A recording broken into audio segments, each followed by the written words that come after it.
Welcome to Overkill Reviews. For this week, we went to Twitter with a poll. And out of Destruction, Fallujah, and Kvelertak, you spoke and you chose Kvelertak. This is their new album called Nattesferd, released Friday the 13th on Roadrunner Records worldwide. So, Kvelertak, from the west coast of Norway, formed in 2007. First album came out in 2010, and this is their third full-length release. This band is a bit of a dividing force in the metal underground. Are they metal? Are they rock? What are they? Let's find out. All right, let's get some ground rules established right out of the gate. I do not speak Norwegian. I know one word, skull, meaning cheers, so I'm gonna stumble through some of these song titles. Opening track on the album is called Dendrophil for Yggdrasil, which I understand loosely translates as spiritual tree fucker.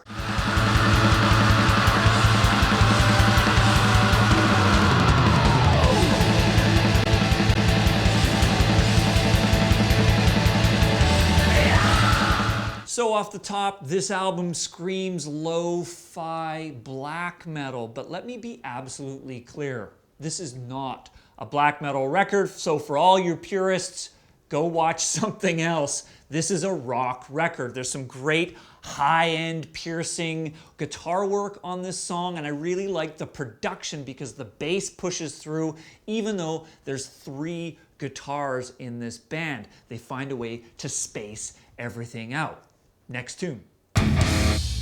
Okay, second track on the record, I can pronounce. It's 1985, and it's the video track from this album, and it is like nothing you heard before it. Can anyone say soft top convertible metal? Ow.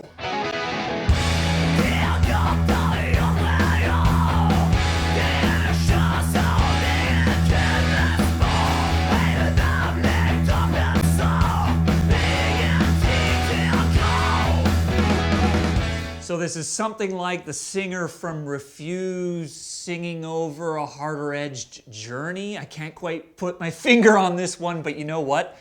It's good, it's catchy, and I guarantee you this is going to be a summer metal anthem. The band really showing some diversity on this, and that video is hilarious. It's like some kind of like eco-terrorist Fight Club LARPing video, but a lot of fun.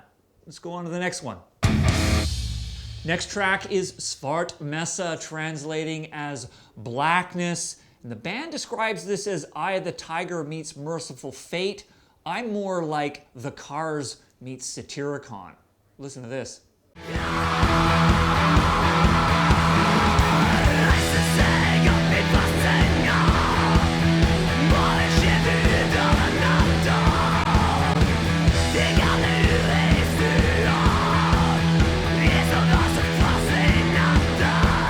So my Satyricon reference there is really everything is just stomping at once. Hi-hat, snare, bass drum, creating that real thumping sound that's undoubtedly going to get the crowds raging while the band tours across the world this year. What is also really impressive about this outing is apparently this is the product of them just jamming for a year and pretty much doing everything live off the floor. So the album really has this raw, organic, sort of spontaneous feel, which is pretty rare in metal today.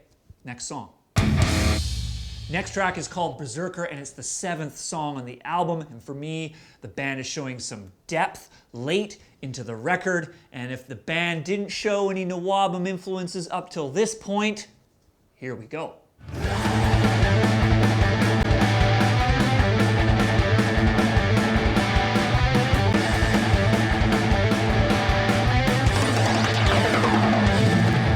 Excuse me, a flanged tom roll? Is this like early Creator? I don't know, I need other references here, but I haven't heard that in a while. I think a lot of you out there are probably starting to scream, oh, they're just this band that grabs a riff from this sound and this and that. Listen, I think they do it really well. I think they do it with conviction, and there's some original stuff on this album. So I'm along for the ride so far. Last song.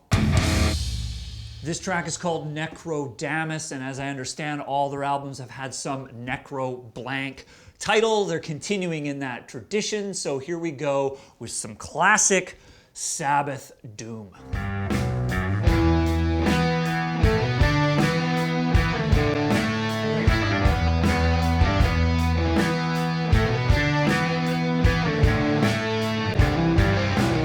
Why I like that riff is it reinforces again, there's 3 guitars in this band, but everything seems to find its place. And as many of you know, can't keep it to myself, I'm a bass player, love the bass, and love that it has a presence and a purpose on this album. So, good track late in the album, let's go to the verdict.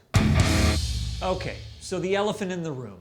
Most people might be sitting there going, this isn't even a metal record, it's a rock record. Well, you know what?